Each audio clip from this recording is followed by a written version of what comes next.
el miedo cumple un rol activador, es decir, la amenaza, el miedo y la amenaza busca crear un miedo para que uno pueda acceder al pago del cupo. El mensaje llega con la amenaza, activa el miedo, real o no real, el miedo es activado, aparece la necesidad de solucionarlo, pago el cupo y entro en un circuito extorsivo, porque el que paga una vez paga siempre. La forma de ver el crimen también ha cambiado dentro de la dinámica de la sociedad, no es la misma. Tatán o Django o Perochena se enorgullecían de que donde ellos, estos actores criminales, donde vivían, nadie se metía con el barrio. Había un código. El barrio se defiende. Había un código del delincuente, ¿no? El delincuente defendía su barrio. No, y mucha gente entendía en ellos una especie de justiciero también.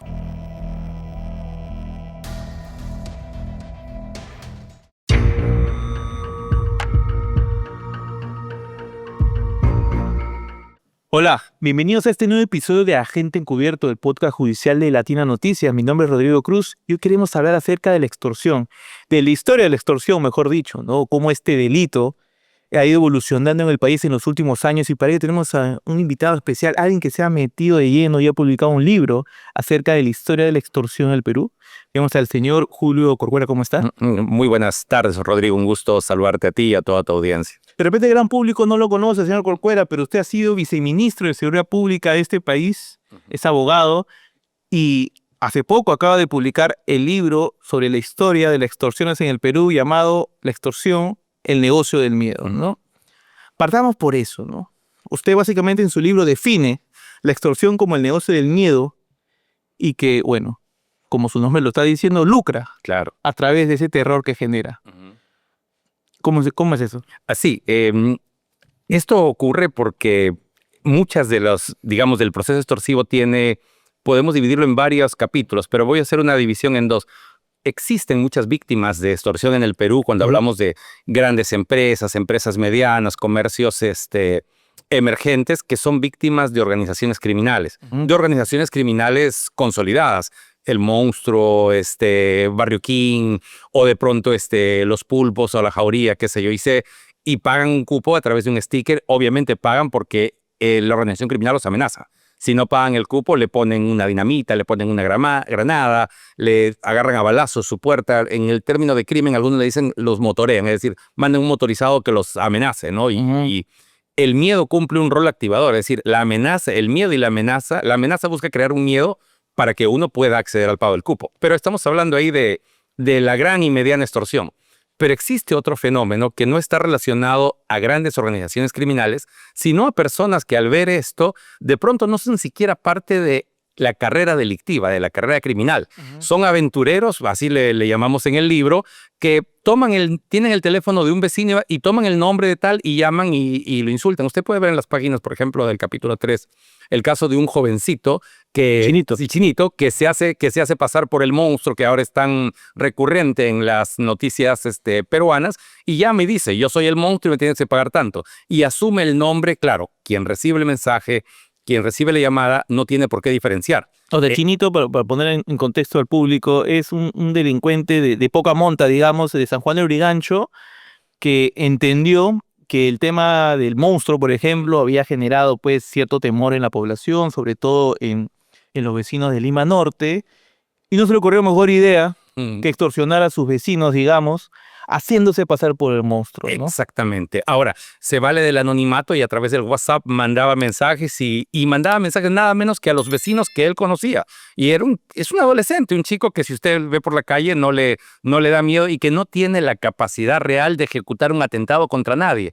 Pero por eso es que es el negocio del miedo, porque en algún caso las organizaciones criminales pueden ejecutar su amenaza en un daño real, en el otro caso no.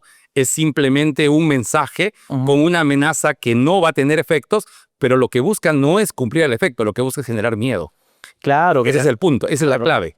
En algunos casos la amenaza no se cumple, en otros no. Pero yo creo que... O sea, en los dos casos hay amenaza. En el primer caso, la amenaza viene acompañada de una capacidad real de posibilidad de hacer daño. En el segundo caso no hay esa posibilidad. Pero claro, el miedo funciona. Claro, pero me pongo en lugar de la persona que recibe la amenaza, ¿no? Esa persona no va a ponerse a pensar y decir, oye, ¿será o no será cierto que es el monstruo? ¿No? ¿Será o no será verdad esta amenaza? ¿Por qué? Porque para el ciudadano existe una alta probabilidad de que sea pues víctima de un delito, de un crimen, ¿no? Sin duda, además el miedo opera del siguiente modo, ¿no? Se da el mensaje amenazante, el mensaje llega con la amenaza, activa el miedo, real o no real, el miedo es activado, aparece la necesidad de solucionarlo, pago el cupo y entro en un circuito extorsivo, porque el que paga una vez paga siempre y da vuelta alrededor de eso. Algo que también me llamó mucho la atención de su libro, señor Corcuera, que por cierto, también, además de usted haber sido viceministro de Seguridad Pública, también ha trabajado varios años en Naciones Unidas, específicamente en lo que respecta a política criminal. O sea, estamos ante alguien que ya le ha dedicado varios años de su vida en estudiar cómo opera el crimen, cuál es la lógica detrás de estas extorsiones. Pero regresando al punto, a ver, tenemos a una banda de delincuentes que se hace pasar por el monstruo, que quiere, pues, extorsionar a sus vecinos. Ese terreno fértil le funciona porque hay un Estado que no ha cumplido con la promesa de darle protección a esa comunidad, ¿no? Porque, a ver, otra cosa es que a mí me llegue una amenaza, no sé, viviendo, digamos, no sé, en Suiza, en Alemania, yo luego la amenaza, este es un chistoso, ¿no? Pero en Perú, en Lima Norte, digamos, ¿no? Donde es recurrente estas agresiones, vemos en las noticias que queman un negocio, matan a un chofer de combi. Ahí también, o sea, se cruzan varios elementos que hace que esa amenaza que recibe el ciudadano la considere una realidad, ¿no? Que se haga posible, ¿no? Exacto. Que al menos en su Se imaginario ejecute, ¿no? que ocurra, ¿no? Claro, si yo soy un ciudadano que veo que hay un homicidio, una persona, digamos, ha sido víctima de un ataque, veo negocios en la televisión, yo siento eso, sé de noticias cercanas, es natural que me dé miedo, ¿no? Claro, o sea, Es normal eso. O sea, lo que le digo es que este chinito es como que la última eslabón de todo este clima pues de inseguridad, de insanía que estamos viendo desde los últimos años. Sí, es algo así como un oportunista del crimen. Porque existe este clima Exacto, porque totalmente... existe el crimen. Si no existiera crimen no tendría sentido. Es un oportunista del crimen y por eso es que ahí le pusimos el nombre de aventurero. Y porque es eso, él se va a la aventura y genera además una variable que es conocida como la extorsión a gran escala. Es decir, ya no es la gran empresa solamente, la mediana empresa, sino puede ser literalmente cualquiera podría recibir un mensaje amenazante, absolutamente cualquiera. ¿No? Lo cual quiere decir, indica los deterioros además que tienen cifras reales, o sea, no es un invento. Usted puede ver el capítulo 2 del libro y ahí quisiera darle una cifra que es totalmente clara esto. En el año 2015, el informe de seguridad ciudadana con rostro humano de Naciones Unidas indicaba que cuando la tasa supera 10 por 100.000 habitantes, nos encontramos frente a una epidemia. De homicidio. 10 por 100.000 habitantes de homicidio, estamos frente a una epidemia de homicidio. Si extrapolamos eso a cualquier elemento y calculamos la tasa de extorsión por 100.000 habitantes del Perú, no está en 10, está en 65 por cada 100.000 habitantes. Es la tasa de denuncia de extorsión que tiene el... O sea, pasamos por de lejos, son como 6 veces más. Pero si se concentra solo en Lima alcanza 78 por 100.000 habitantes. Si esto lo concentra en el departamento o la región de La Libertad, alcanza 241 por 100.000 habitantes. Entonces, dígame si no es esto algo así como la pandemia de la pospandemia. En el año 20... Y así lo defino. Y así lo comienzo a definir así, porque en el año 2021 eran cerca de 8 regiones las que tenían más de 100 denuncias por extorsión. Hablo de denuncias. En el 2022 eran 13. En el 2023 eran 18 regiones y hoy día es todo el mapa. Lo que trato de decir es un fenómeno parasitario que ha venido creciendo de un modo incontrolable y hay que tener en cuenta una cosa. Todas estas cifras son preocupantes, pero son cifras de denuncia. Si tenemos en cuenta que hay un gran número de ciudadanos que no denuncian, podemos concluir que la situación es más grave de lo que las cifras nos anuncian.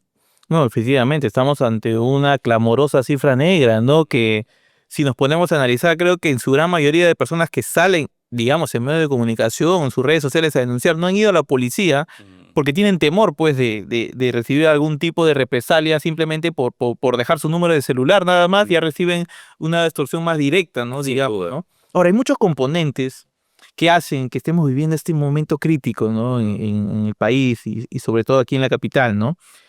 Y en su libro, señor Corcuera, algo que es importante también que en la audiencia no lo tenga en claro es cómo evoluciona el delito de extorsión en este país, ¿no? Usted habla del hurto a la extorsión, todo este viraje en las últimas décadas, ¿no?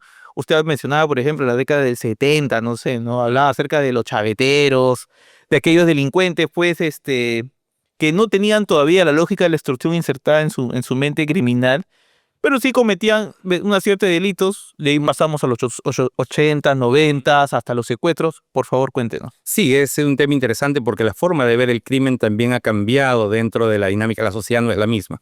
Tatán o Django o Perochena se enorgullecían de que donde ellos, estos actores criminales, donde vivían, nadie se metía con el barrio. O sea, había un El- código. El barrio se defiende. Había un código de supuesto. delincuente, ¿no? El delincuente defendía su barrio. No, y mucha gente entendía en ellos una especie de justiciero también. Ahora, es un atorrante si te metías con tu vecino. Exacto, pero hoy Johnson o el monstruo extorsionan a su barrio. El Chinito intentó extorsionar a su barrio. Eso muestra un cambio, un viraje en la comprensión de la relación crimen-sociedad, crimen barrial, si usted quiere verlo desde ese ángulo. Y no solo del barrio, sino también meterse, por ejemplo, con el comerciante de menores ingresos, Era ¿no? atorrante meterse, extorsionar a una persona muy humilde, ¿no? Eso no se hace. Si dentro del discurso criminal que ellos tenían, eso no se... Hoy, pues la señora que vende moliente, que vende pan, paga un cupo. Algo que no podríamos haber visto, o sea, sin defender, por ejemplo, a Tatán, ¿no? Ujú. Pero en su No, momento sin duda. Tatán era, pues, considerado una suerte, pues, digamos, de, entre comillas, Robin Hood, ¿no? Que robaba, pues, en ciertos sectores, no robaba en su barrio, no se metía con ciertos comerciantes de menores ingresos.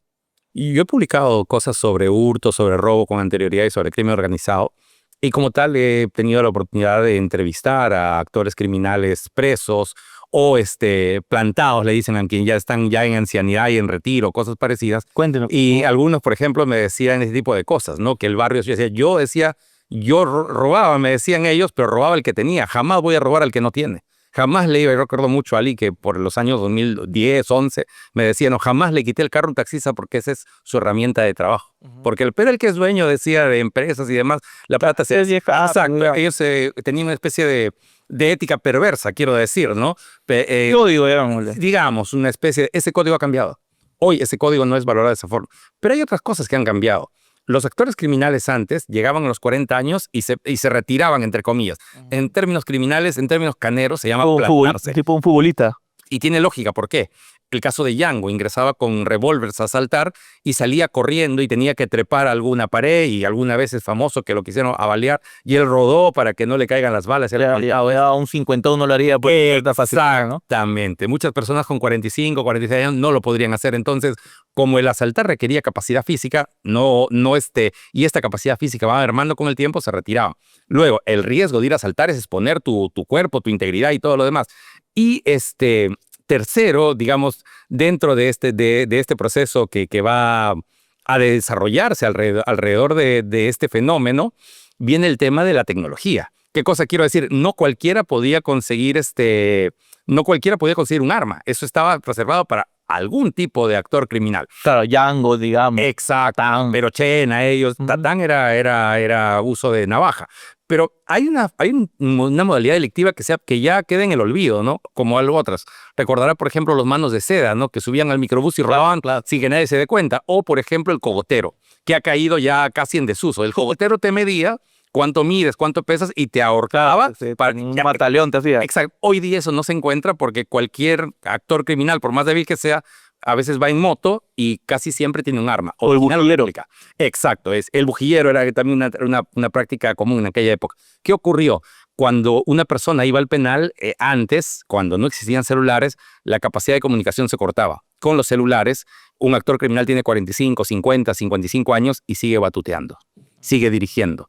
Y como él ya no usa esta capacidad física, pero sí lo que aprendió en ese mercado ilícito, terceriza, subordina, y aparece un fenómeno en los 2010, 11 con fuerza que no se conocía antes, el delincuente juvenil, que era tercerizado por ese actor criminal, que antes acababa su carrera a los 40 años, pero hoy a esa edad comienza en cierta madurez y termina dirigiendo actividad. En efecto, es muy poco probable que sepa que John Pulpo, cuando estuvo en libertad en sus últimos años, o que el monstruo ya vayan directamente a asaltar. Son acusados de ser los cerebros y de dirigir estas. O sea, el Django de esta época, si Django estuviera en esta época, digamos, él estaría en un penal, pero desde el penal estaría ya moviendo. Ajá. Terciarizando su desde el penal o fuera del penal.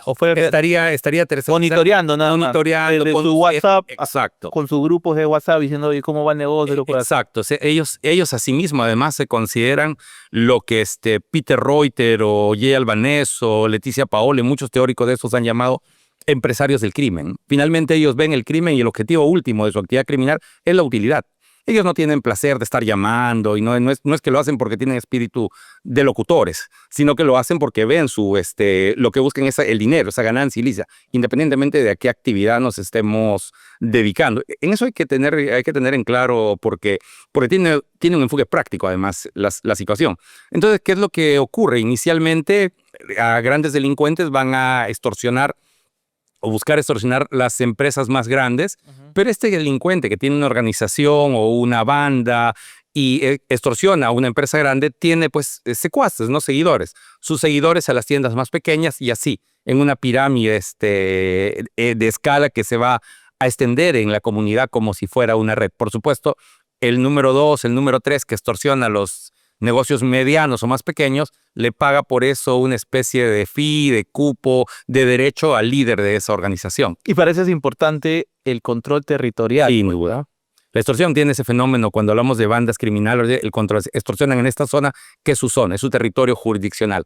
Hubo una serie de matanzas entre duelos a tiros entre los pulpos y los 80s, justamente por definir por 2 o 3 cuadras a quién le pertenecía. Los 80 también es otra banda. Es otra organización criminal que ahora ya casi no existe, por ahí tiene algunos rezagos, pero la pelea era, esta esquina pertenece a tu jurisdicción o a mi jurisdicción.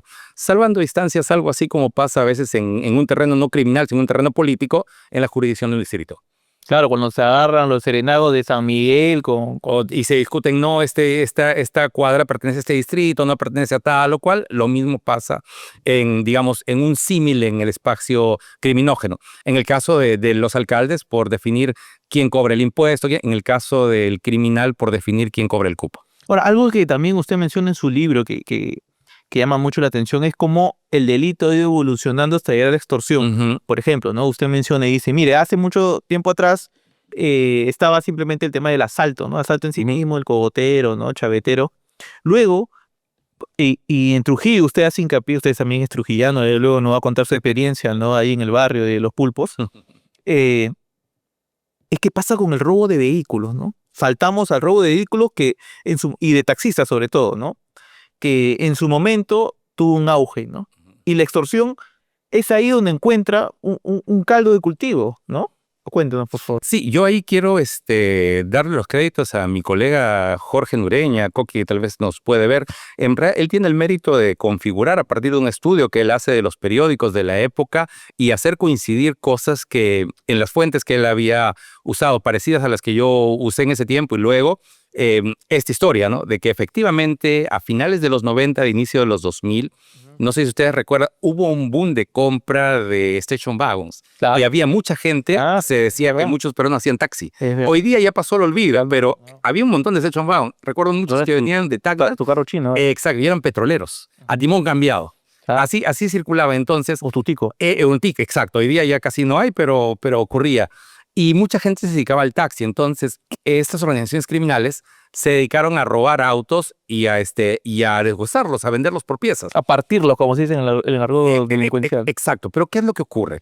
En algún momento saturan el mercado de autopartes. Ya cuando hay demasiada autoparte, esto de oferta y demanda, al haber demasiada oferta, el valor en el mercado cae y no les resulta rentable. A algunos se le ocurrió, ¿por qué no mejor lo robo y cobro rescate por el vehículo? Y así comenzó. Te robaban el vehículo y te pedían rescate. Fueron un paso más y en este siguiente paso era ¿sabes qué? ¿Para qué te lo voy a robar? Mejor le voy a poner un sticker y con ese sticker tú vas a estar protegido y a ti no te voy a robar y tú vas a pagar diariamente. O sea, de robarte el carro migran a protegerte. A protegerte, efectivamente. Porque en ese tiempo sí podían protegerte. Luego florecieron tantas organizaciones que tampoco es que es posible que quede la protección, pero ¿qué quedó? Quedó el miedo. En Italia, Diego Gambetta escribe sobre la mafia siciliana y esta modalidad delictiva en los años 80, y el libro de Gambetta se llama La mafia siciliana, el negocio de la protección. El primer subtítulo que pensé era El negocio de la protección y el miedo. Claro, el libro. El libro de Gambetta, pensando en la publicación de Gambetta, que yo leí con mucho grado, ¿no? Que es uno de los libros que más disfruté, por cierto, sobre este tema. Pero en el Perú ni siquiera la organización criminal te garantiza la protección, porque no te puede garantizar que otro no te ataque. Es decir, ni siquiera eso, sino que ¿dónde se queda? Se queda en el elemento miedo. Estoy hablando en términos conceptuales propiamente, claro, ¿no? claro. Y cuando un chiquillo como este que estoy citando, que llama a los vecinos haciéndose pasar por el monstruo, Un chinito. él no busca protegerte, él busca darte miedo. Y cuando un tipo coge, porque ha ocurrido casos lamentables de jóvenes incluso con educación superior en el Perú, que han usado su computadora y han comprado una base de datos o obtenido una base de datos de una empresa y mandado un mensaje, el mismo mensaje masivo, a 500 celulares, a 1000 celulares al día, esperando que aquel que tiene miedo pesque y pague. Ahí lo que busca el actor criminal no es protegerte, entre comillas, al estilo de lo que planteaba Gambetta con la Cosa Nostra. Ahí lo que busca es darte miedo y que pagues por el miedo. Por eso el subtítulo tiene esta categoría planteada de este modo. Esa es la hipótesis. Yo, para ser justo, cito a mi colega Jorge Nureña, pero hay otras hipótesis que de consumo van apareciendo. Por ejemplo, desde los puntos del norte del país al centro de Trujillo, en este caso, había en cada uno de estos distritos, Porvenir, Esperanza y Florencia de Mora, las líneas de microbuses de esa época, finales de los 90, eran únicas. Entonces, en otras versiones planteada por los mismos actores criminales y vecinos, transportistas de esa época, los actores criminales en cada uno de estos barrios, en los 80, La Jauría o Los Pulpos, le cobraban por ese tránsito. Y comienza el sticker con el transporte público. Esa es otra versión. Y hay otra versión adicional que he recogido, y sobre todo en estos últimos meses. Yo tengo años trabajando esto y sigo todavía haciéndolo. Nunca extorsioné a nadie, dicho sea de paso, sino que me dediqué a recoger relatos. Pero tienes todo el know-how. Sí, obviamente, porque lo estudié también. Claro. Lo estudiaba académicamente también, digamos, con interés. Con mucha pena, yo hace años sospechaba que esto iba a crecer como ha crecido en el norte. Pero con mucha pena debo decir que también, por ejemplo, en el tráfico de terrenos, cuando empiezan a darse ciertas invasiones, a fin de saber qué casa paga y qué casa no paga, empiezan a ponerle stickers. Y empiezan también qué casa paga y casa no paga en esas invasiones para justamente poder darles seguridad. Esto que comienza con qué casa paga y casa no paga, termina volviéndose un cupo extorsivo. Entonces, en todos los tres casos, en las tres vertientes de reflexión, se repite la figura del sticker. Por eso en el capítulo 5 usted ve un conjunto de stickers a través de la historia que han venido usándose y han venido mutando para identificar a estas organizaciones criminales. Bueno, hasta el día de hoy, que ya ni siquiera ya hablamos de stickers, sino de todo un merchandising, ¿no? Estaba buscando justo a raíz de su libro, cómo en TikTok, Claro, los pulpos venden sus polos, ¿no? Digo, voy a ver, ¿no? Venden sus polos, sus gorritas. O sea, es increíble, ¿no? O sea, hasta qué punto hemos llegado, ¿no? y para que alguien, me decía un colega dedicado al marketing, que para que alguien pueda o esté dispuesto a comprar merchandising, tiene que tener para él Gorrita. algún tipo de legitimidad. Si no, no estaría dispuesto a pagarlo ni siquiera ofrecerlo. En diciembre del 2024, hace muy poco, y usted puede ver en YouTube y poner chocolatada de los pulpos y le va a aparecer como a 6 cuadras de una comisaría en la ciudad de Trujillo, en el Porvenir específicamente, se hace una chocolatada con un castillo de fuegos artificiales con un gran logo de esta organización criminal y cómo da regalos y cómo todo el mundo participa. Y bueno, verbenas. Y en conciertos, ¿no? En conciertos de chicha, sobre todo, ves cómo hacen saludos a los pulpos, ¿no? Sí, y abiertamente en algunos de ellos, inclusive identificando del penal tal, el pabellón cual, y te mandan saludos. Y ofrecen además, si usted ve estas páginas que usted ha visto, en el libro puede encontrar el detalle, por 100, 200 soles te mandan un saludo por tu cumpleaños, por ejemplo, si así lo quisieras. No, tremendo. Esto me recuerda mucho a Juárez, ¿no? Por ejemplo, ¿no? De ese arraigo, esa llegada que tenía a la población, estos carteles, ¿no? Uh-huh. O lo tienen hasta ahora, ¿no? Hay un grupo, una iniciativa. Que el pueblo salía a defenderlos, ¿no? Una iniciativa de investigación del crimen transnacional organizado, el GTOC, por sus siglas en inglés, plantea una categoría que a mí me parece valiosa para comprender esto, que se conoce como el estado de bienestar criminal.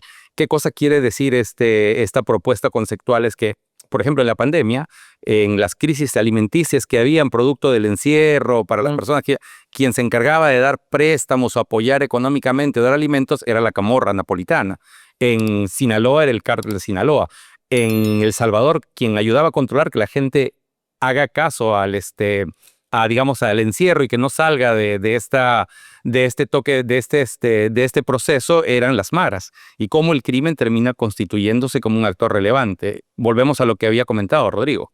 Si el crimen tiene control territorial y controla qué ingresa, qué sale, quién hace y quién no hace, porque domina todo este sector, también controla quién hace campaña política y quién no hace campaña política. Esto usted lo puede encontrar en el último capítulo del libro y esto trastoca las bases mismas de la democracia. Y sobre todo en barrios, yo no tengo ninguna duda que existen varios barrios aquí en Lima en cual ellos prefieren recibir algún tipo de extorsión de tal líder de una organización, una banda, que otro, porque el otro es más sanguinario, el otro es más despiadado, el otro tiene gente más maleante, digamos, y prefieren una vida, digamos, más tranquila, pagando el cupo a tal grupo extorsivo, ¿no? Pero ha habido casos, y más de uno, yo conozco más de uno en el país, en donde un grupo criminal ha salido a denunciar o a acusar que el alcalde han tenido algún tipo de vínculo, los han apoyado, no sé cuánto, y hoy no quieren cumplir su pacto. Sí, bueno, claro. Y lo contratan. No es de ahora, es de hace varios años. Claro. Entonces, si se habla tanto de la teoría de partidos y las teorías de la democracia y demás, el crimen ingresa como un factor que altera toda la dinámica de estas teorías, porque la realidad es bastante más compleja y lo que ocurre en nuestro país es bastante más complejo que lo que uno puede encontrar en un libro desarrollado en Nueva York o en Europa o traído por algún teórico de alguna universidad. Bueno, la realidad supera, sí, pues. Siendo importante estudiar, el contraste resulta ser muy valioso. En esa variable también. Claro, porque nos podemos quedar solamente en el escritorio, en la academia, pero es importante conocer el terreno. Por supuesto. Y es importante también que en la academia, y ahora en términos, la universidad peruana, los sectores académicos contribuyen a estudiar este fenómeno, porque eso nos permite aproximarnos al fenómeno y darnos luces también de cómo sugerir su abordaje y su combate.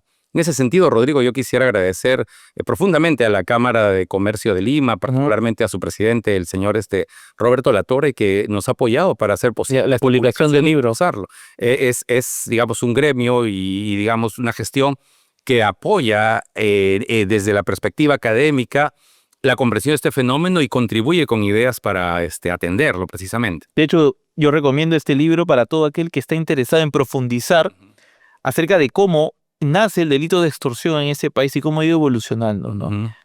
Y estábamos hablando acerca de que cómo pues llegamos a los stickers, de cómo la protección pasa al cupo, digamos, Claro. ¿no? Al cupo, a la extorsión directamente, ¿no? Ahora, hay otros negocios donde también estas bandas extorsivas encontraron un terreno totalmente fértil, que es la construcción civil. Ah, sí, por supuesto. Eso ha sido más generalizado y su origen se encuentra más relacionado al Callao, ¿no? En algún momento la norma cambia y pide que cuando eran tiempos donde el desempleo tenía tasas más altas, inicios de los 2000. Entonces se pone una norma que indica que toda obra debe tener involucrada a vecinos o parte de la comunidad en su construcción a modo de darle empleo e incentivar. Es una cosa buena, no tiene nada de malo. Claro. Sobre el papel está excelente, ¿no? O sea, el vecino se va a beneficiar de tal obra. Exacto, partiendo de la premisa que el vecino es un buen ciudadano, un actor correcto, ¿no? O sea, y que va a participar buscando trabajo. En eso no podemos estar nosotros en contra, yo creo que el sentido es bueno. Pero ¿qué ocurre? Particularmente en el Callao, algunas organizaciones encuentran la oportunidad de presentar el trabajador fantasma, es decir, llegar a un lugar y decir, dame cupo para que trabajen esas 3 o 4 personas, aparentemente trabajan esas 3 o 4 personas, pero en la práctica son trabajadores fantasmas y es un pago que se hace para que deje que la construcción se desarrolle y el ingreso va para esta organización o quien representa aparentemente a esta organización.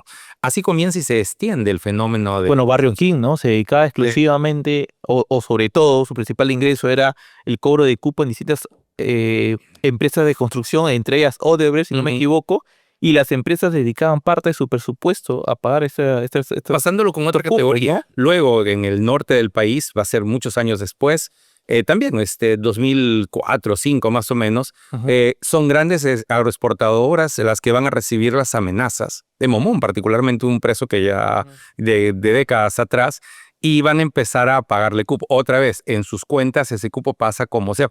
El problema es que muchas empresas en el Perú han normalizado el cupo y lo han ingresado como parte con otra denominación, como parte de pago dentro de su escala de planilla, de costos mensuales.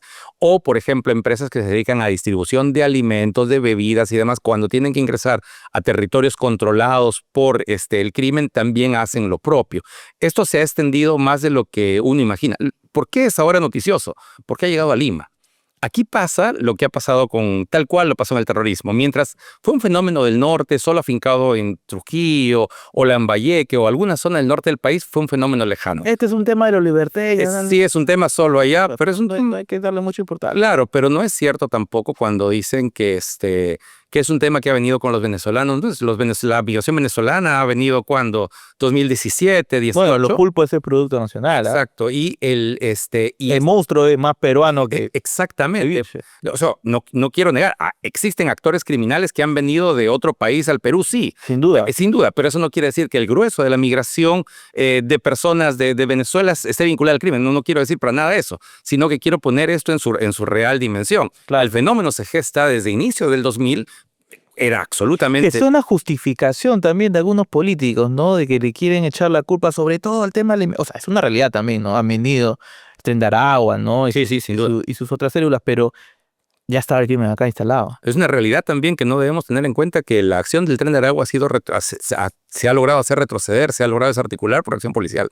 Es un mérito que a veces no observamos, pero que hay mérito en esa reducción de la presencia del Tren de Aragua. Lo que sí ha traído... Acá hay matices. No es que el fenómeno sí existió. O sea, con la migración general existieron actores criminales que migraron y han generado problemas. Sí, eso es cierto. ¿Que generaron todo el problema? No, eso no. Esa es una exageración. O una simplificación grosera, por decirlo de alguna manera. Pero lo que sí han traído son ciertas modalidades delictivas que antes no existían aquí. Más violentas. Más violentas. El descuartizamiento de este joven en San Martín de Porres en 18 pedazos y que tiraron esto amarrado en una toalla del hotel. Eso es algo que hasta ese momento... De hecho, tuvimos al padre de este joven que fue descuartizado aquí en Agente Encubierto y nos contó, pues, lo espeluznante. Claro. No solo a él como padre, sino también a la sociedad, lo que significó ese crimen, porque nunca habíamos visto, por lo menos en las últimas décadas, ese tipo de crimen en el Perú no. Con ese nivel, pues, no sé, de insanía. Dañamiento, claro. Ahora, una persona... Para generar miedo, claro. Porque la muerte es un mensaje también. Ajá. Yo participé en la publicación colectiva junto a mi colega Wilson Hernández en el CIDE del UNAM de México, y el título de la obra en la que participamos se llama La muerte es un negocio. ¿Por qué? Porque la muerte también es un mensaje como ese, por ejemplo, ¿no? Como en México la decapitación. La decapitación, sí. Eso en México viene pasando 2007, 2008. Claro, es un mensaje. Exacto, pero en el Perú no ocurría. Entonces, al traer eso, aquí se ha generado que el crimen peruano también empiece a ver esta cosa del cortadedos o del cortaorejas, que es horrible y espeluznante. Secuestran a una persona y graban cuando le cortan un dedo para que el familiar no dude en pagar, para que sepa que no está yendo en juego y otra vez, para que el miedo sea la razón suficiente para que la persona haga el pago inmediato. Claro. Entonces, eso no ocurría. O sea, el nivel de... Ahora hay más crimen y es más violento. Ese es el problema nuestro. Ahora, hablábamos, por ejemplo, de cómo se nutren estos grupos criminales. Por un lado, el tráfico de terrenos, usted menciona, el cobro de cupos en construcción civil, ¿no? Que también es muy importante, ¿no? Y el tráfico de terrenos, sin duda, también genera otro tipo de economías ilegales fundamental. El tema del tráfico de drogas, ¿usted considera que también es un caudal? O sea, el extorsionador que en su barrio, digamos, ¿no?, hace el cobre de cupos, ¿también está ligado al comercio? En toda actividad criminal hay muchas cosas que se interrelacionan. La respuesta es sí, está ligado, pero cuando hablamos de drogas, hay varios tipos de drogas. Los que son los canábicos, la marihuana, los derivados cocaínicos, la cocaína, la pasta básica, los relacionados a las drogas sintéticas, fentanilo, opioides y demás, y bueno, los derivados de, digamos, la heroína y demás, que en el Perú no tienen una variable significativa. Cuando usted aborda, estudia o se encarga de analizar alguna organización criminal, va a encontrar cuando menos drogas, cuando menos en variables de consumo. No quiere decir que ellos necesariamente se dediquen a eso, pero la consigna de ellos es cierta. Ellos lo que buscan es dinero, no importa el medio, el artículo es un medio. Hay que tener en cuenta, Rodrigo, una cosa, que el actor criminal, para poder desarrollar su actividad, tiene que tener explosivos. Implica es un tráfico ilegal de dinamita, de explosivos, porque si no, ¿qué es lo que hace sonar? No es que esto va y lo compra en una ferretería. Claro, como explosiona una pollería. Exacto, tiene que haber un tráfico ilegal de explosivos. Hay otra variable, para que vaya... Para eso necesita el traficante. Exactamente, necesita alguien que lo desvíe del tránsito legal al tránsito ilegal. Pero la otra variable es el tráfico ilícito de armas. porque ellos consiguen armas y con estas armas amenazan y demás. Esas armas no necesariamente van y las compran en una tienda, y esas armas no son de producción peruana, son armas que vienen del tráfico internacional. Una Pietro Beretta o una Smith & Wesson no se producen ni en Lima, ni se producen en Quito, ni demás. Y no todas, pues, son de, no sé, el robo de la policía. No, claro, hay un tráfico que entra por frontera y demás, ¿no? pero son una serie de elementos que terminan facilitando. Yo quiero darle un ejemplo para dejar claro que este es un tema la actividad es un medio, el fin es el tema económico, finalmente es lo que ellos buscan. En México, la familia michoacana, el cártel de la familia michoacana, ve cómo en su zona territorial el aguacate o las paltas empiezan a cotizarse en el mercado norteamericano y cómo los aguacateros o las personas que venden paltas empiezan a tener mayores ganancias. ¿Qué es lo que hace la familia michoacana? A sangre y fuego va y amenaza a estos productores de paltas para que puedan venderle sus tierras, pues obviamente no a precio de mercado, sino al precio que ellos le imponen. En términos de El Padrino de Francis Ford Coppola, le hacen una propuesta que ellos no podrán rechazar. Es lo que pasa ahora con el oro, por ejemplo. Exacto. ¿No? En Patás. Y ellos cuando compran esta tierra y esta palta, no es porque les guste la palta, ni porque tengan carácter bucólico, ni amen la agricultura, lo hacen porque hay dinero. Por la plata. Es lo que pasa en Patás, lo que estamos viendo. Como una organización como los Pulpos, ahora vemos que tienen presencia en la minería ilegal, ¿no? La tienen, efectivamente. ¿Por qué? Porque han visto que está la fiebre del oro, han visto que a raíz de la pandemia el precio del oro empezó a crecer y la facilidad con la que ellos pueden entrar a un socavón a la mala, con violencia, y apoderarse de todos los minerales que extraen, ¿no? Sí, este es un tema importante que usted lo plantee, Rodrigo. Qué bueno que usted lo plantee. Naturalmente, en este proceso, usted va a encontrar personas que pueden tener documentos regularizados, documentos por regularizar, pero eso es distinto a que una persona vaya a un espacio minero y descuartice a otra. Exacto. Sí, me entiende. O sea, claro, está el formal, el informal y el ilegal, pues, ¿no? Y claro, pero aún cuando estemos hablando de personas... criminal. Exactamente, porque el descuartizamiento, el homicidio, grabar cuando una persona sufre, eso implica niveles de otro tipo, ¿no? Claro, claro, y hablamos pues de un nivel de violencia que precisamente provienen de estas organizaciones criminales. Claro, porque está el informal, por ejemplo, de que quiere formalizar, pero en ese tránsito está comercializado en general. Es como si uno va a cualquier mercado o a cualquier mercado del Perú, encuentra una persona que de pronto está en una situación de comercio informal o de algún tipo de comercio que digamos no cuenta con un permiso municipal, por ejemplo, para operar, pero eso no quiere decir que esa persona... Es criminal. Exactamente, esa persona no va a matar a nadie, no. Hay varios matices. Entonces, ¿por qué es importante los matices? Porque según los matices, la intervención tendrá más o menos efectividad. Claro, pero están pues todos estos componentes que hacen pues de que germine esta... Claro, o sea, que hace que convivan todos estos personajes en un clima pues delincuencial, ¿no? Cómo convive la sociedad misma y el ambiente social, político, colectivo no es ajeno. O sea, el actor criminal no viene con un platillo volador y aterriza en la sociedad, sino que se hace una dinámica con uno. Exacto, es como decir, oye, la extorsión no nació de una maceta. Exactamente. Ha ido evolucionando, como lo estábamos contando al inicio de este programa, cómo ha ido evolucionando hasta llegar a lo que estamos viendo hoy, ¿no? Y sin lugar a duda, el problema está en generalizar. Pues. Claro, y en mirar las cosas sin los matices con que podamos observar. Dividir todo entre buenos y malos, blanco y negro. O respuestas facilistas, ¿no? Porque, por ejemplo, hay personas que yo quiero pensar que con buen corazón dicen temas como, bueno, hay que poner a militares en la calle, hay que sacar a los policías que patrullen, pero usted podría llenar la avenida Arequipa, la avenida San Felipe de 1000 policías y eso aún así, Rodrigo, no va a evitar que le llegue un mensaje extorsivo a su celular. Exacto. Porque la naturaleza del crimen es otra.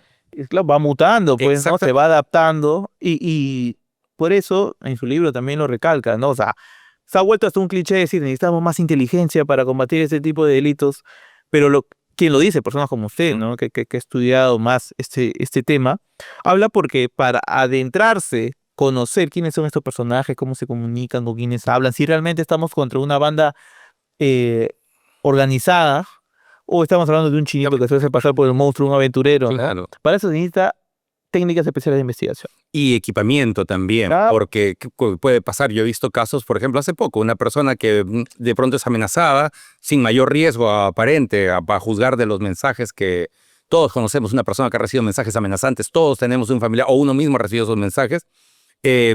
de pronto va la policía y encuentra que ese número ha sido denunciado por 3 o 4 personas por estafa y extorsión y la policía no puede porque la norma no le da la facultad bloquear ese número.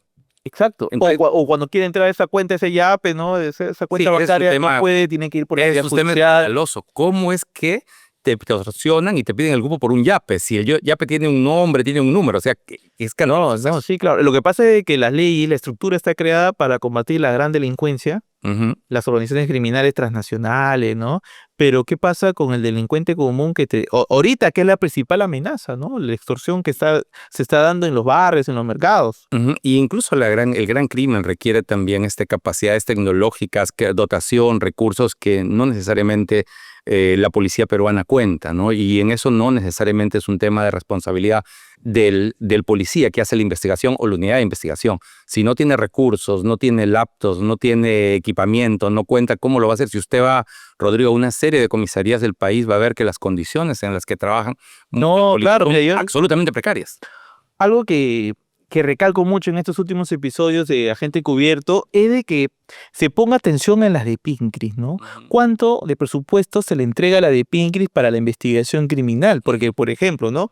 Uno necesita informantes, ¿no? Un policía necesita, pues, como le dicen en el argot, sus fites, ¿no? Ujú. Para que les mantenga al tanto, oye, ¿qué banda está por acá? ¿Quién están operando? ¿Quién es el que la lleva? ¿Quién es el que la trae?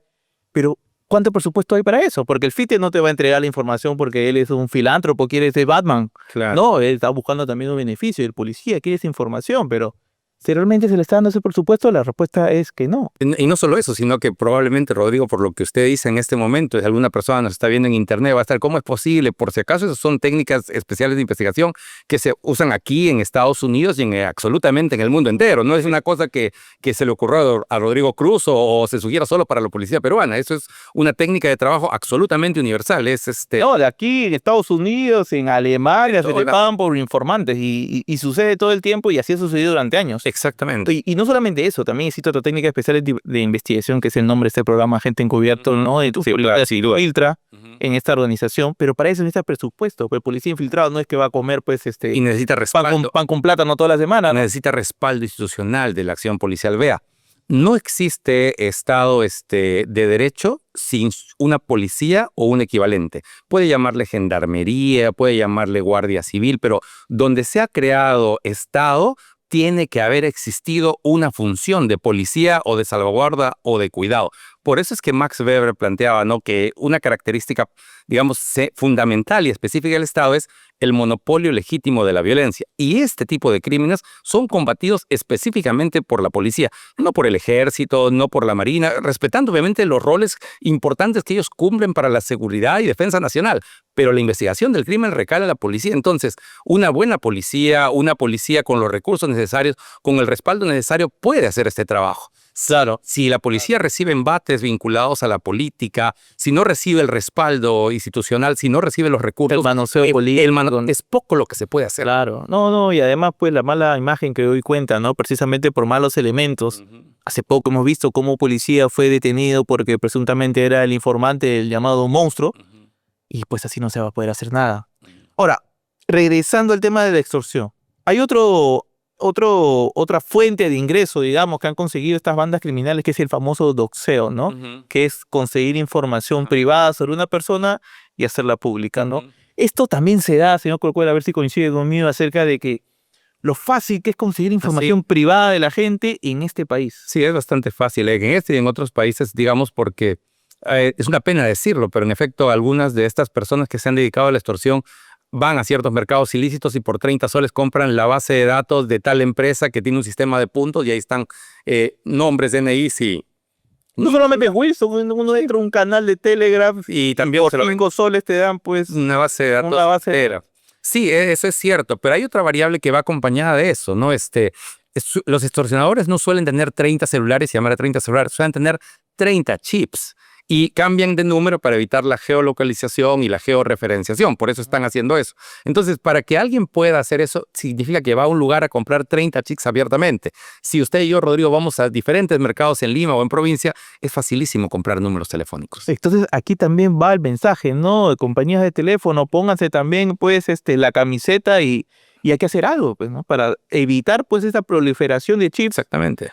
de una manera pues tan indiscriminada. Y la regulación de las billeteras electrónicas también, ¿no? Ahí hay algo que está fallando como para que, vuelvo a decir, ¿no? Casos concretos, va una persona, se encuentra en la policía y hay un número que está identificado, ese número debería cancelarse. Si es la cuarta persona que acusa el número 123 que está dedicándose a la extorsión, ese número debería bloquearse inmediatamente. Inmediatamente debería tomar. Bueno, todos los años venimos pues con el anuncio, ¿no? De Ocitel, se van a pagar 10.000 líneas, 12.000, 3.000, el número no importa. Si se apagan 10.000 y se venden 20.000 chips adicionales, no hay una correlación positiva a favor de la sociedad. Ahora, también está el tema ¿cómo se llama ese término que es tan usado de populismo punitivo, ¿no? ¿Cómo ve este asunto, no? O sea, nos estamos yendo más a que crear, no sé, ya no sé más que van a penalizar con la intención de reducir el crimen. Yo creo que hay un tema que le corresponde a la academia también. Ciertamente hay cosas que se dicen de un modo populista, como esto que yo planteé del tema de los venezolanos, pero también muchas veces a quien piensa distinto a cierta hegemonía dominante se le da ese título para evitar la discusión. Correcto. Entonces, ¿por qué planteo esto? Porque la criminología tiene muchas vertientes y no necesariamente una criminología crítica que está asociada a ciertas ideas de izquierdas es la única versión criminológica que existe. En el Perú muchas veces escucha personas y la criminología dice cuando hay que hacer un alto. La criminología crítica dice eso. Hay otras versiones criminológicas que deben discutirse y el debate solo es posible cuando podemos percibir varias perspectivas y varias miradas. El problema está que siempre estamos escuchando lo mismo. Exactamente, pero además se está escuchando lo mismo porque no se da espacio a otras voces o a otras versiones. Finalmente, la construcción de la verdad es un proceso colaborativo también y de participación y que el debate ve enriquecido este asunto. ¿Por qué lo digo? Bueno, pero tenemos un espacio como... Gracias. Y tenemos también instituciones como la Cámara que alientan este tipo de procesos porque es un elemento como la Cámara de Comercio de Lima, quiero decir, que permite alentar de su Comisión de Seguridad este tipo de cosas. ¿Por qué lo digo? Sin una carga ideológica, sino con evidencia. O con un elemento ideológico, pero sincerado a partir de puestos sobre la mesa. No, yo no creo que sea ningún delito que una persona tenga una perspectiva ideológica. Lo que me parece que está mal es tratar de sobreponer la ideología por ciencia. Ok. ¿Y sí me entiendes? Eso sí me parece que está mal. Porque que una persona diga yo soy de izquierda o de derecha o soy de centro, socialdemócrata, yo no creo que tenga nada de mal. Claro, porque la evidencia te va a decir que 1 más 1 es 2 y si 1 más 1 más 1 es 2 va a ser así en la China. Entonces yo voy a poner un tema, uno de los temas, por ejemplo, en debate sobre la mesa, ¿no? Por ejemplo, la juventud. ¿Es un fenómeno biológico o es un fenómeno cultural? ¿A qué se refiere? O sea, la juventud es un fenómeno que indefectiblemente la biología a cierta edad te hace, la mayoría de edad, el comenzar a ser joven. Es un momento de edad donde llega a cierta edad y mágicamente de un día para otro ya pasas a ser adulto y joven, o es más bien un fenómeno cultural. Porque si es un fenómeno cultural, entonces es relativizante. Claro. ¿Cuántas personas en el Perú, con mucha pena, porque no es lo propio de un joven que tenga 14, 15 años, hacerse adulto tan temprano? ¿Cuánta gente en el Perú? Claro. ¿Cuánta gente tiene que, a pesar de eso, cuidar? A los 18 años, pues, a tomar las decisiones más razonables de su vida. Nadie, creo. Claro, quiere decir, se tiene que mirar esto en una perspectiva amplia. Ahora, ¿de dónde viene ese tema de edad? Para especificar esa parte del debate. En el año 79, la Constitución peruana acoge la mayoría de edad como los 18 años, oponiéndose a los 21 años, que eran, es decir, se reduce la edad de 21 a 18, tomando como base el cambio que ocurre en la Constitución española post Francisco Franco. En la Constitución post Francisco Franco se pone la mayoría de edad con 18, la Constitución del 79 lo toma como propio y hace. Del año 79 a la fecha han pasado más de 44 años y mantenemos esta variable. Un joven de los años 80 tenía a los 18 años un nivel de información que yo estimo, y esta es solo mi opinión, que el día de hoy goza de más información, de más flujo de más estímulos y demás. Y aquí quiero plantear una variable. Cuando un joven toma un arma, y esto yo lo he visto directamente en mi trabajo, si encuentra usted un joven que tiene 15 años y 11 o 12 personas que él reconoce que ha asesinado, esa persona es consciente o no es consciente de lo que está haciendo. Ojo, no estoy hablando de teoría, estoy hablando concretamente. A mí me tocó recibir a un joven que venía extraditado y la policía lo acusaba de que había asesinado, sicariato a 18 personas y el joven me reconocía 11. Te decía algo así como, yo sí he matado a esos 11, pero... No, está drogado de haber estado. Y además hablaba de la vida y la muerte con una banalidad como quien habla de cortar una hoja de papel. O sea, ya totalmente fuera de sí. O sea, quiere decir que cuando una persona recibe 1.000 soles o 500 soles por cortar la vida a un ser humano no es consciente de lo que está haciendo. No, yo O sea, creo que sí es consciente. me dejo entender. Ahora, Claro. y estoy planteando el ojo en términos de categorías de debate. Claro que Ya, sí. salgamos del Perú. Si usted escucha las declaraciones del primer ministro sueco, enero del 2025, si escucha las declaraciones de la primera ministra danesa, si escucha a Oge ¿En qué sentido? planteando la idea de reducir la edad. O sea, es un debate vigente. Ok. Sí, me dejo. Es un debate vigente, es un debate que no es solo peruano, va más allá de la atmósfera peruana. Yo me acuerdo que en el 2016, cuando estuve en El Salvador, algo que me llamó mucho la atención fue cómo jóvenes, hablamos súper jóvenes, o sea, hasta niños se podría considerar 11, 12, 13 años, cómo eran captados por los maras y su aspiración de ellos era ser un mara más, ¿no? Acá también usted puede, yo he encontrado un joven, recuerdo mucho que Que era su aspiración, digamos, pues ser ¿cómo te imaginas? pistolero de su ¿Te barrio. imaginas acá a los 5 años? Y el joven me contestó, yo me imagino líder de una organización.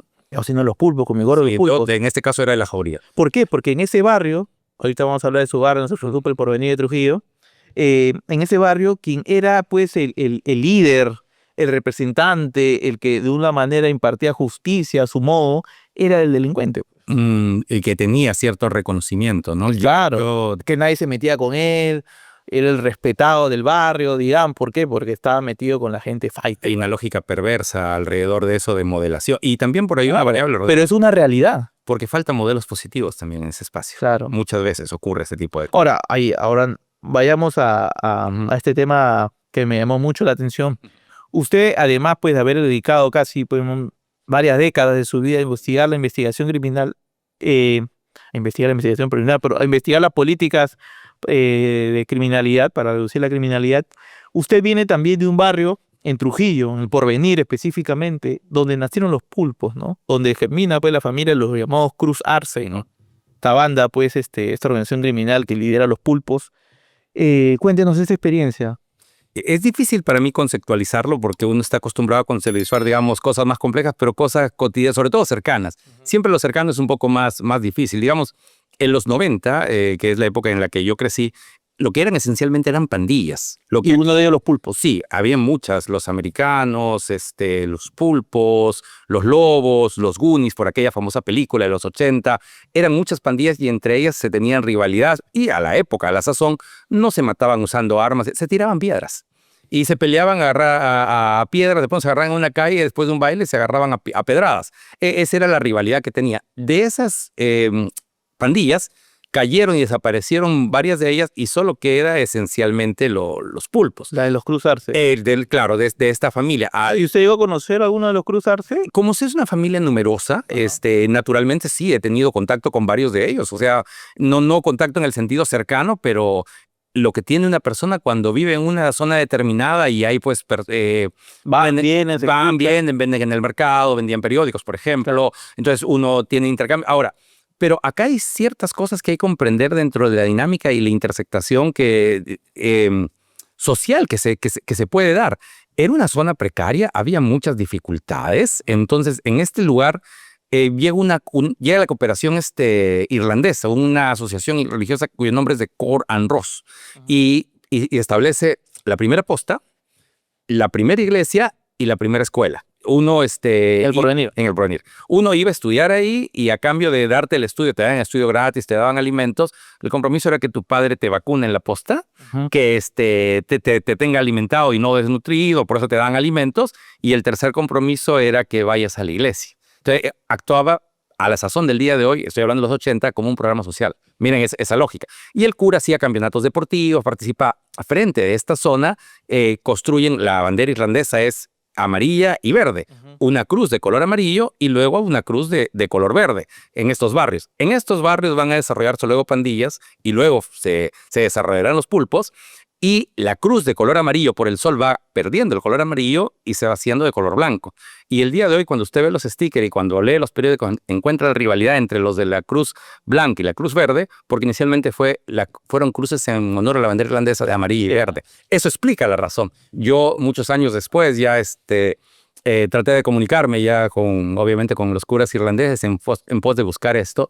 No atreví obviamente a preguntarle, pero es curioso que aquello que fue como un símbolo de fe, de apoyo, de esperanza, poco a poco ha ido migrando en esto. Pero aquí hay una variable que me parece sí, muy importante en la reflexión. A alguien se le ocurrió que el joven cruzarse en ese momento, era un adolescente, había cometido algunos actos indebidos, según dicen, la versión cambia. Algunos dicen que apuñaló, que golpeó, etcétera, pero lo concreto es que lo ingresaron o lo promueven que ingrese al servicio militar. Perdón. Está 2 años en el servicio militar, luego se queda un tiempo más en el servicio militar y después de salir del servicio militar aprenden cosas vinculadas al servicio militar, ¿no? Defensa, armas, que no tiene nada de malo. El servicio militar cumple un fin, es correcto, es adecuado, es algo que debe existir siempre. Pero hay que tener en cuenta que el servicio militar voluntario no es un reformatorio. No funciona con que yo lo envío para... No es ese el fin. El servicio militar es una variable más que es parte del eslabón de seguridad y defensa.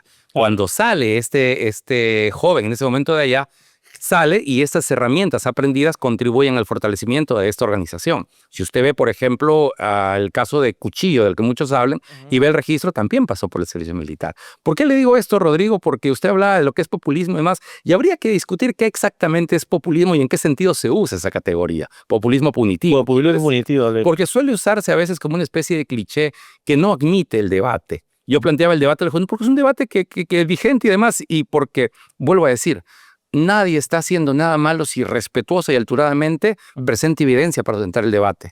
Cuando dicen abundante evidencia demuestra, yo no soy tan seguro de eso. Vea, yo trabajé en Naciones Unidas y he trabajado en temas de prevención y yo pongo mis manos al fuego que hay chicos que han robado un celular que se recupera, hay chicos que han cometido faltas que se recuperan y absolutamente creo en la prevención y en la reinserción de esos chicos. Pero cuando usted me dice que tienen 3, 4 personas que han matado por sicariato, por 500 soles, por 1000 soles, yo dudo muchísimo. Ya son irrecuperables. Yo puedo estar equivocado en lo que yo le digo, puedo hablar de mi experiencia, pero solamente como un profesional que ha trabajado en esto, yo no conocí en el mundo, en los lugares que yo visité o los lugares en los que me tocó trabajar y demás, ninguna cárcel que cumpla el fin resocializador como tal.